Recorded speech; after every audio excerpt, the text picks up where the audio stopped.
Salut les filles, j'espère que vous allez bien et aussi pour toutes celles qui passent les bacs cette année, j'espère aussi que tout se passe bien et que vous réussissez pour le moment jusqu'ici. Donc pour moi, tout va bien avec moi, je suis en terminale et donc je passe les bacs cette année. Pour moi, tout roule pour le moment, tout va parfait. Bref, aujourd'hui on se retrouve dans une nouvelle vidéo qui sera un getting ready pour l'avion. Donc cette fois je ne vais pas vous montrer ça dans une sorte de montage, mais je vais tout simplement vous expliquer entre guillemets comme d'habitude, comment se préparer pour l'avion, que prendre, quoi prendre, comment faire et tout le blabla. Donc voilà, donc comme vous avez pu le comprendre, cette vidéo sera que du blabla. Donc on va tout simplement commencer. Cette vidéo sera partagée en plusieurs catégories parce que je vais simplement vous expliquer chaque chose dans l'ordre. Donc, premier point, c'est le réveil. Alors, en général, quand on prend l'avion, pas que pour l'avion, quand on prend aussi le train ou qu'on doit faire un voyage en voiture ou je ne sais quoi, vraiment tous ces voyages qui peuvent durer plusieurs heures et qu'on doit se lever très tôt le matin, c'est un peu la panique si on doit faire les sacs et tout préparer dès la matinée, parce qu'évidemment, dans ces cas-là, on oublie une tonne de choses. Et après, ce n'est pas trop le but. Donc, moi, ce que je conseille de faire pour le réveil, avant tout, c'est de mettre votre réveil pour être sûr de vous réveiller et de ne pas tout louper. Aussi, je vous conseille de vous réveiller au moins 3h30, voire même 4h si vous êtes long à vous préparer le matin avant le départ de votre avion ou avant votre départ simplement. Bon, si c'est en voiture, il va falloir un peu moins d'heures, pas besoin de 4 heures, mais en tout cas si c'est pour l'avion, pour celles qui mettent énormément de temps pour se préparer le matin, je vous conseille 3h30 voire même 4h à l'avance. Donc en tout cas moi c'est ce que je fais à chaque fois. Donc pour le réveil, ce qui est le mieux je pense, c'est avant tout évidemment de faire vos valises la veille, de faire votre sac la veille, de préparer vos vêtements la veille, de préparer tout vos maquillages, tous les trucs que vous allez mettre dans vos cheveux et tout, votre coiffure la veille. Alors non, ne vous coiffez pas la veille, hein. C'est pas ce que je voulais dire. Mais voilà, préparez vraiment tout à l'avance. Si vous avez des trucs de dernière minute à prendre, je vous conseille même de faire une liste que vous accrocherez dans votre chambre ou dans un endroit où vous êtes sûr de ne pas la louper, de ne pas l'oublier. Je pense moi que c'est vraiment le plus important de tous. Et on va dire que vu que moi j'ai énormément voyagé, que ce soit de pays à pays ou de ville en ville, c'est exactement ce que je fais. Et à chaque fois, comme ça, je suis sûre de ne pas oublier une tonne de choses au passage et d'arriver là-bas et de dire « Oh non, zut, mince, j'ai oublié ci. Oh non, zut, mince, j'ai oublié ça. » Voilà, moi en tout cas, pour ma part, ça n'arrive plus du tout. Ensuite, la deuxième catégorie de cette vidéo, après le réveil, c'est évidemment les vêtements. Donc comme je vous ai dit tout à l'heure, vaut mieux préparer ses vêtements la veille, tout mettre dans un coin comme ça, après on s'habille vite fait et on ne cherche pas 3 heures ce qu'il y a dans l'armoire. Alors maintenant au niveau des vêtements, moi je conseille vraiment très fortement de mettre des habits qui sont simples, où vous vous sentez à l'aise à l'intérieur et pas que vous devez rajuster toutes les 2 minutes votre pantalon ou les t-shirts qui sont un peu tralala et d'un coup il faut remonter la bretelle ou faire ci, faire ça. Je peux vous assurer que quand vous devez rester des heures assis dans un avion, dans un train, dans une voiture, ce n'est pas du tout cool quand vous n'avez pas des affaires confortables. En ce qui concerne les sous-vêtements, oui, les sous-vêtements. Moi, je conseille très fortement de mettre des sous-vêtements de sport et de ne pas chercher à faire la coquette avec les sous-vêtements qui mettent en valeur le corps et tout. Non, je pense que c'est vraiment pas le moment. Mettez vraiment des sous-vêtements de sport qui sont très à l'aise, comme ça vous n'aurez pas mal au dos ou je ne sais quoi pendant le voyage. Je crois que vous m'avez comprise. Ensuite, au niveau des vêtements, donc moi j'ai préparé ici sur mon lit quelques vêtements que je prends à chaque fois. Bon, le style vestimentaire évidemment, c'est un peu ce style vestimentaire que je prends à chaque fois en voyage. Donc je vais tout simplement tout de suite vous montrer ça. Donc voilà un peu ce que j'ai tendance à prendre. Donc en général je prends toujours un t-shirt très simple de couleur unique comme ça, avec des manches de ce style là. Vraiment très confortable, il n'y a pas de tralala dessus, il n'y a pas de choses qu'il faut réajuster au bout d'un moment, vraiment très confortable. Ensuite, si vous allez dans un pays chaud, je prends un shirt en général, plus toujours une écharpe ou une couverture avec moi. Pourquoi? Parce que très souvent, des fois, je ne sais pas si ça vous est déjà arrivé, mais dans les avions, des fois, ils mettent la clim à fond pour enlever toutes les odeurs pas très cool. Donc après, on se la caille et pas moyen d'arrêter le ventilo pendant tout le voyage. Donc c'est infernal. Donc si vous mettez un short pendant votre voyage, prenez une couverture, une écharpe, tout ce que vous avez, peu importe. Si vous allez dans un pays chaud, dans un pays froid, pardon. Dans un pays froid, je vous conseille un pantalon où vous vous sentez très à l'aise. Donc moi, c'est un peu ce style de pantalon, je me sens vraiment très à l'aise. Où c'est pas jeans, c'est vraiment un tissu très très fin, on va dire comme ça, qui porte chaud, mais qui n'est pas non plus, qui est très à l'aise. On peut faire vraiment n'importe quoi avec. Donc voilà, c'est un peu le style que je prends. Après, à ce niveau-là aussi, il n'y a pas d'élastique. Il n'y a pas d'élastique qui serre ou je ne sais quoi, vraiment.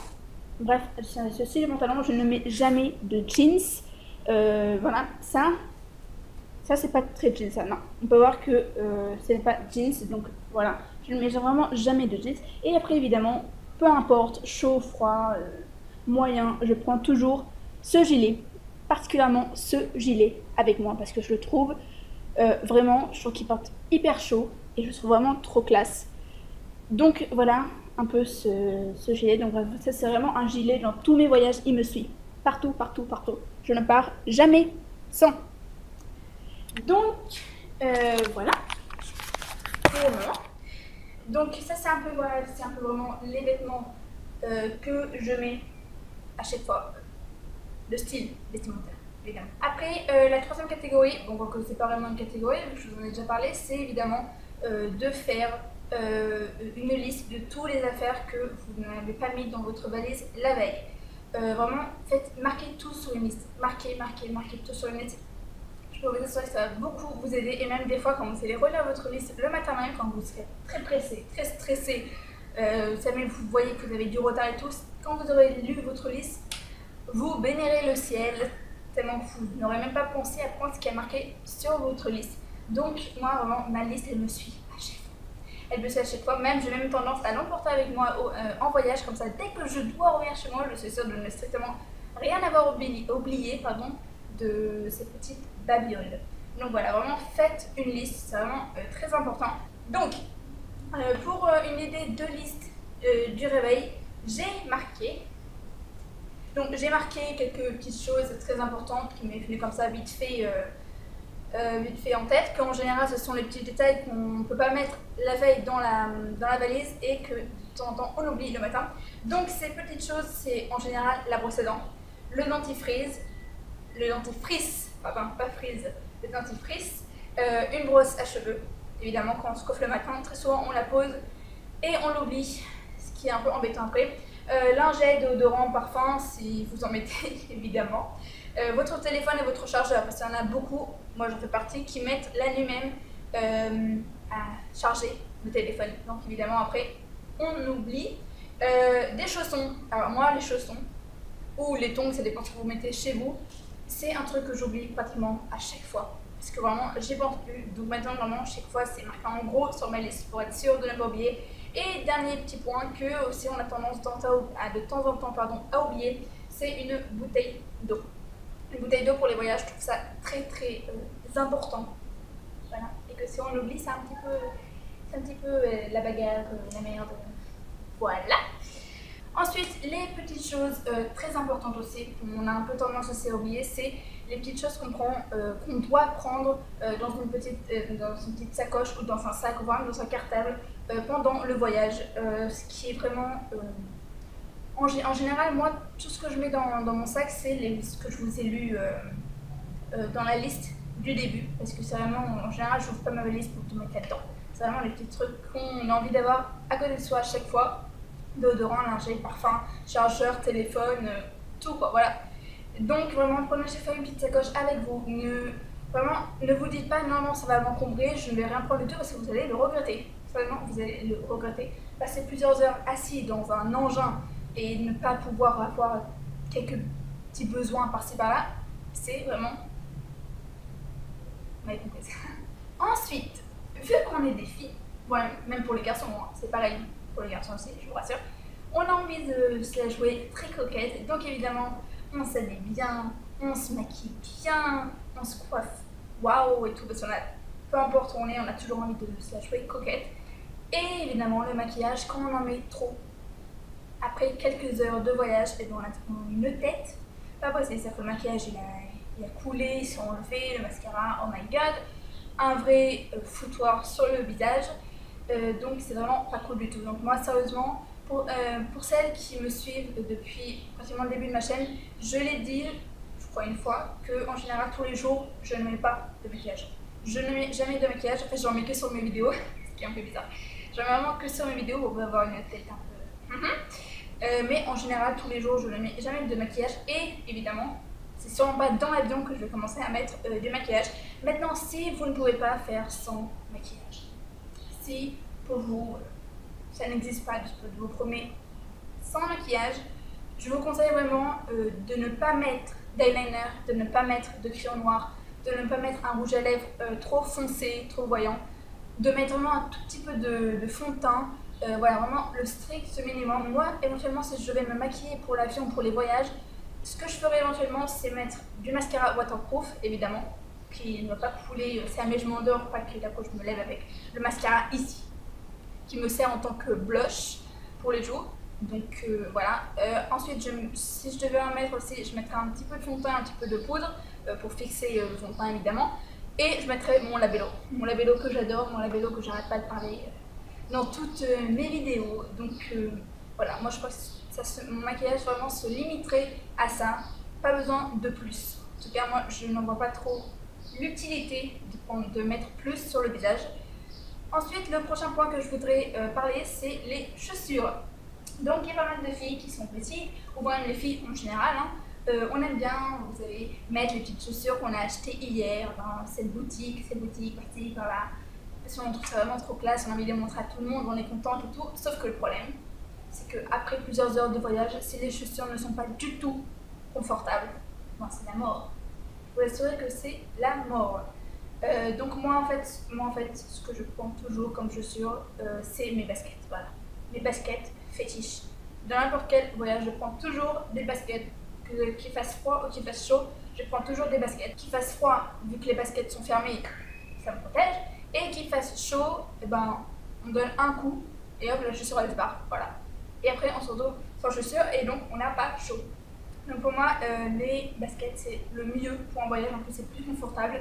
On peut vraiment, c'est pas un talon, c'est vraiment le plus confortable les baskets, voilà. Ensuite, le dernier point que je voudrais aborder dans cette vidéo Getting Ready, c'est la coiffure. Si vous êtes du genre à chaque fois devoir vous faire un brushing ou vous lissez les cheveux, faites-le la veille. Ne le faites surtout pas en vous levant le matin. Ce n'est pas grave, c'est quand vous vous lèverez le matin, il y aura une petite bouclette en plus que d'habitude. C'est pas la mort, hein. Bon, en général, il n'y a pas. Hein.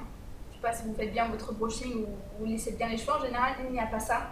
En fait, moi, je pense que le mieux, voilà, vraiment le mieux, c'est de se coiffer la veille. Comme ça, après le matin, on se lève, on se donne un coup de brosse, un coup de lac pour ne pas avoir les cheveux en pagaille. Et voilà, terminé. C'est tout. On est prête, quoi. Et en plus, moi, seulement, la coiffure, si on devait se faire une coiffure pour l'avion, je pense bien que ce serait la queue de cheval haute. Ou la queue de cheval basse. Peu importe. Queue de cheval, quoi. Moi, je pense que c'est le mieux. En tout cas, moi, c'est ce que je fais à chaque fois.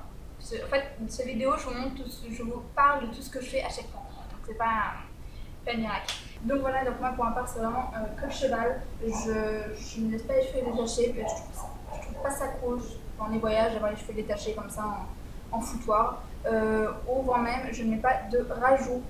En tout cas, surtout pas pour les voyages. Voilà, non. C'est tout.